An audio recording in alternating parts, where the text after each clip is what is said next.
Wait lang mga idol, don't scroll. Kayang-kayang basahin ni Lola kung ano ang nasa isip mo. Ayaw mong maniwala? Pwes! Kung mapapansin nyo po, napakaraming random numbers dyan sa screen nyo ngayon, tama po ba? Ang gagawin nyo lang po, i-stop nyo po ang video. I-pause nyo po saglit ang video para makakuha po kayo ng number, okay?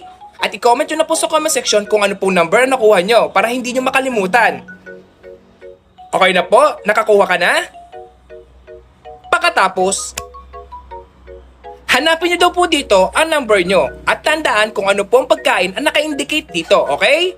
Mamaya, babasahin ni Lola kung ano nasa isip mo. Okay na po, tandaan nyo po mabuti yung pagkain. Okay na? Kapag naula ni Lola kung ano nasa isip mo, you have to share this video sa mga friends nyo para mamanghani sila. Game? Ngayon, hulaan na ni Lola. Alam nyo na po, Lola? Ang pagkain daw po na nasa isip nyo ay pizza!